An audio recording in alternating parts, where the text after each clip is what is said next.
Y en la era de la inteligencia artificial todos sabemos de la influencia que tienen las redes sobre todos nosotros, pero también en los procesos eleccionarios. Así es, y estamos con un amigo, podemos decir, por ya de la supuesto, casa, por supuesto. que ya sonríe, que estaba atento hace un ratito. Y vos decís inteligencia artificial, él tiene inteligencia pero natural. Natural, así es. Se trata de Gustavo Pellicore, que nos acompaña obviamente para hablar de este tema, cómo influye la IA a la hora de votar.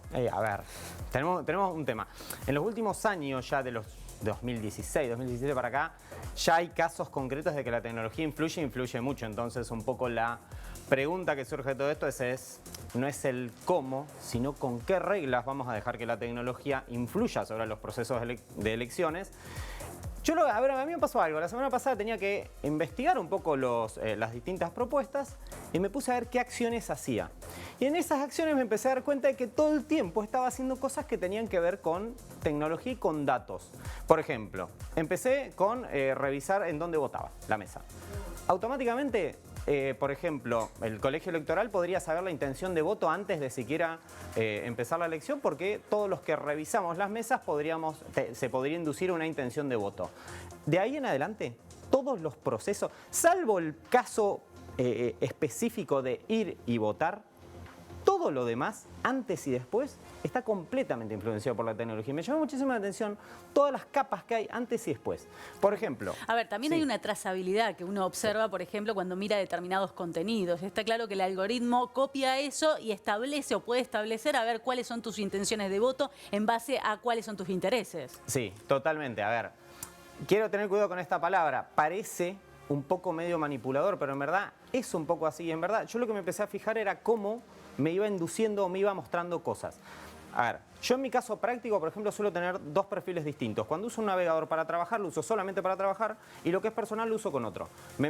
Y por eso no los mezclo, porque no quiero que se meta una cosa con la otra. Supónganse que yo soy una persona común. Te digo, me gustó eso, ojo. ¿Cómo ves? Tenés que tener varios usuarios, uno para cada cosa, y de esa manera evitás que te puedan ver qué estás haciendo y qué estás pensando. Claro, a mí me molesta mucho que, por ejemplo, el algoritmo de YouTube me proponga cosas todo el tiempo, y yo digo, no. A mí lo que justamente me gusta es que me propongas cosas distintas de vez en cuando, porque si no, esto termina siendo como una burbuja. Y en verdad, las redes sociales hacen un poco eso. Piensen en un proceso electorario, en un proceso de elecciones. Cuando yo empiezo a buscar un candidato, voy a empezar a meterme en una burbuja donde solamente me voy a retroalimentar de... Suponete que tenés una inclinación política marcada, solamente vas a recibir información de eso. Y eso es un poco lo que pasa en el antes. En el durante de la elección, está bien, salvo el proceso puramente de elección donde uno va y marca la boleta, que es físico. Todo lo demás nos miramos en redes sociales, medios tradicionales como este, está bien, pero muchas veces las redes sociales tienen mucho más influencia en esto de lo online, digamos.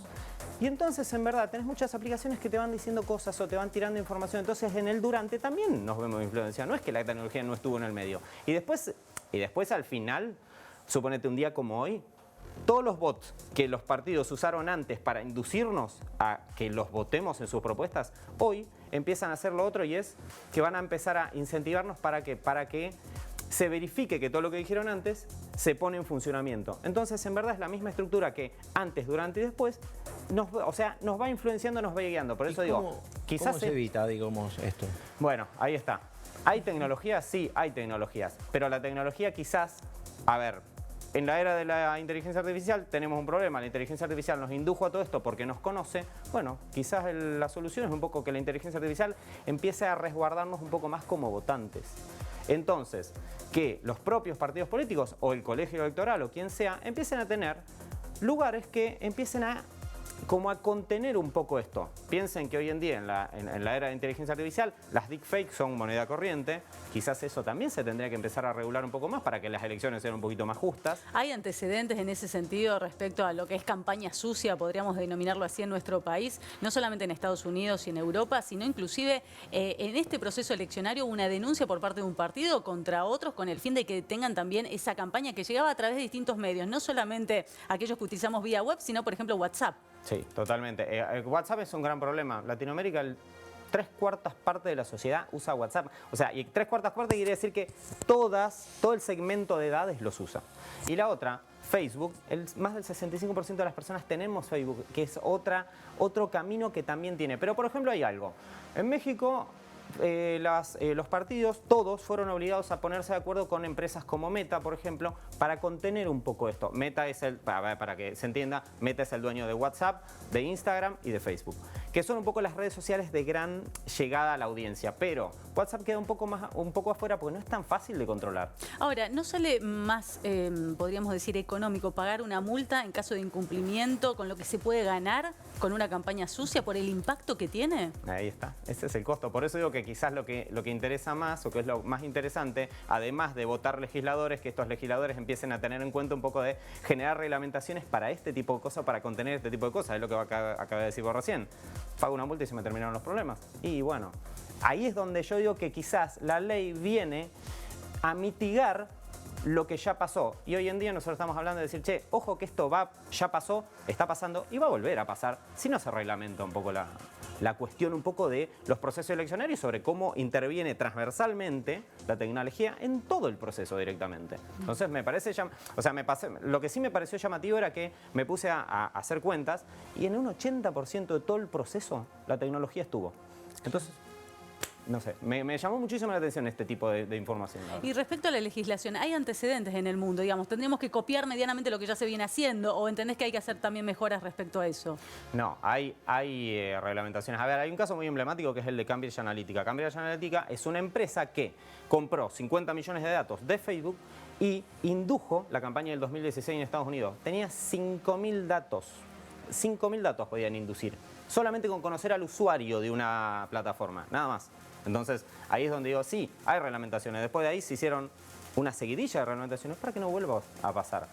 Pero, como vuelvo a decir lo mismo, acá estamos todavía recién en el proceso de cuidar nuestros datos, de entender hasta dónde podemos llegar con nuestros datos. Por eso hay que tener un poco de cuidado también en qué tipo de reglamentaciones se hacen y sobre todo la otra, cuando nos metemos en un poco lo que es tecnología, el hackeo siempre es una cosa que está presente, sobre todo en el proceso puramente específico de la elección.